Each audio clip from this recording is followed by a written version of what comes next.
Assalamualaikum warahmatullahi wabarakatuh. My name is Nuril Aziza from TBIB. In this video, I will explain about ethnicity and social network. Ethnicity. Ethnicity refers to the identification of a group based on a perceived cultural distinctiveness that makes the group into a people. Ethnicity is considered to be shared characteristics such as culture, language, religion, and traditions, which contribute to a person or group's identity. It is often possible for individuals to signal their ethnicity by the language they choose to use. For example, in New Zealand, many Maori people routinely use Maori greetings such as Kia and Ora, while speaking in English to signal their ethnicity. Misalnya lagi, contoh lain pada suatu negara yang dijajah, lalu bahasa yang mereka gunakan itu dikalahkan oleh bahasa kolonial atau bahasa dari penjajahnya.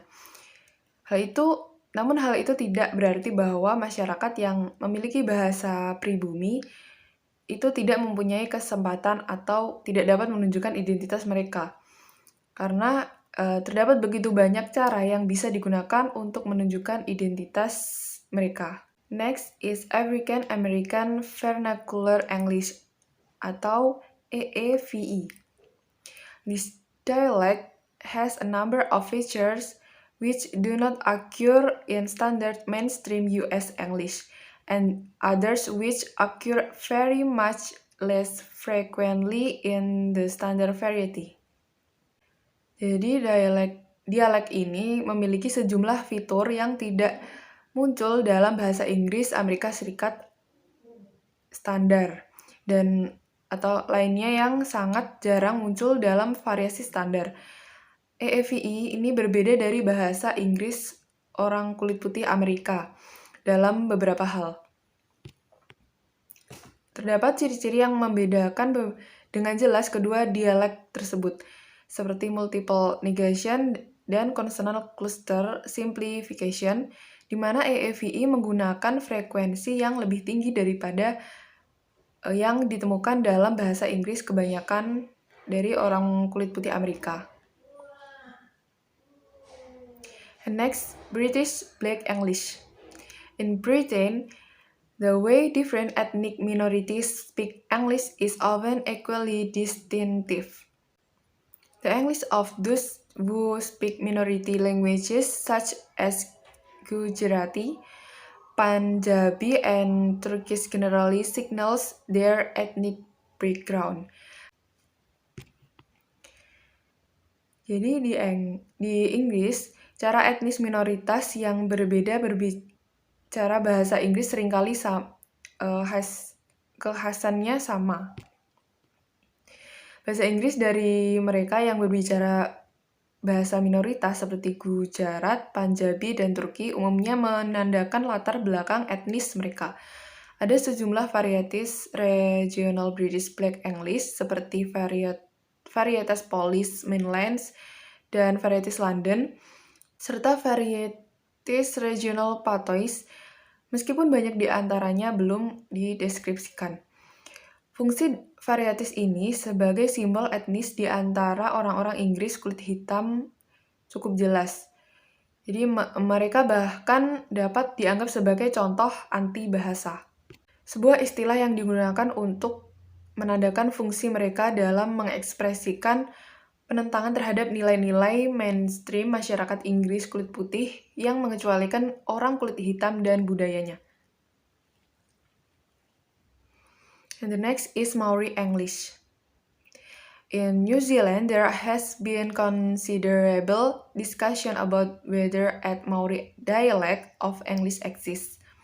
Many people assert firmly that there is such a variety, but there is little evidence so far of linguistic features which occur only in the speech of Maori people.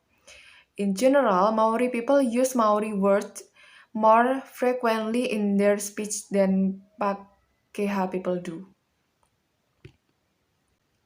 For example, the word kuya is a Maori word meaning old woman, which is widely known in New Zealand. Nevertheless, its occurrence in the child's story suggests the speaker is more likely to be Maori than Pakeha.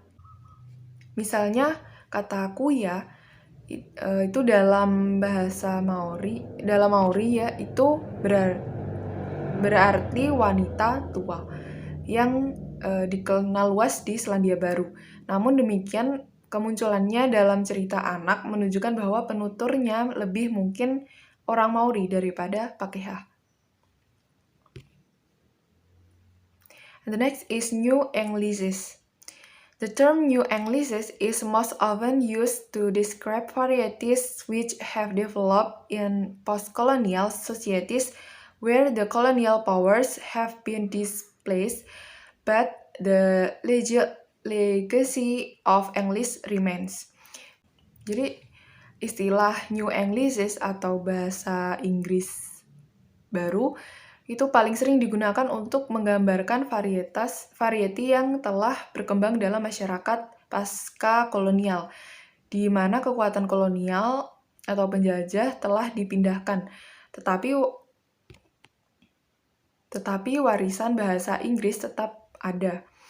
Karena bahasa Inggris terus berkembang dalam hal kegunaannya sebagai lingua franca di negara-negara multibahasa dan di tingkat internasional, bahasa Inggris semakin diadopsi sebagai media pendidikan di banyak negara, terutama di tingkat menengah dan tinggi. Akibatnya, beberapa variety bahasa Inggris baru atau New Anglicism seperti bahasa Inggris Singapura sekarang digunakan di rumah dan ini terus bergerak ke posisi varietas penutur asli bahasa Inggris dengan ciri-ciri lokal yang cukup khas. And the next is social networks. Networks is sociolinguistics refer to the pattern of informal relationships people are involved in on a regular basis. There are two technical terms which have proved very useful for describing different types of networks, density and plexity. Jadi jaringan dalam sosiolinguistik atau network dalam linguistik itu mengacu pada pola hubungan informal yang melibatkan orang secara teratur. Terdapat dua istilah teknis yang telah terbukti sangat berguna untuk menggambarkan berbagai jenis network, yaitu density dan plexity. Density refers to whether members of a person's network are in touch with each other. Jadi density ini membahas tentang bagaimana orang-orang yang terdapat dalam lingkup kita atau network kita itu bisa saling terhubung satu sama lain tanpa harus kita yang menghubungkan.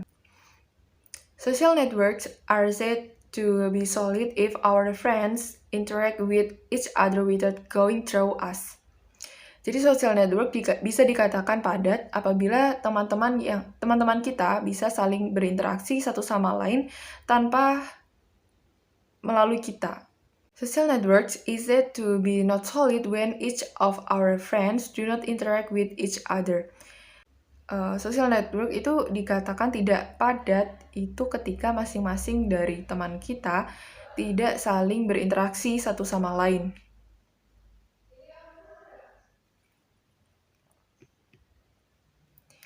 Plexity is a measure of the range of different types of transaction people are involved in with different individuals. Uniplex relationship is one where the link with the other person is in only one area.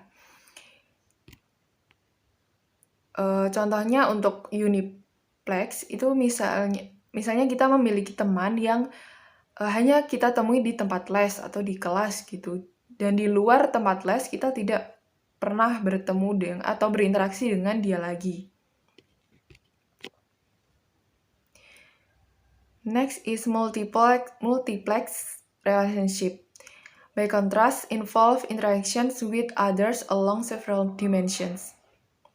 Nah, untuk multiplex ini contohnya kita memiliki teman yang kita temui tidak hanya di satu tempat.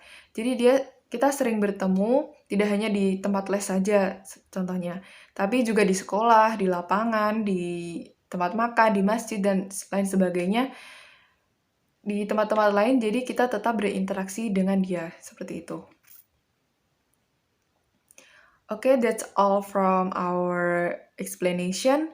Thank you for your attention. Wassalamualaikum warahmatullahi wabarakatuh.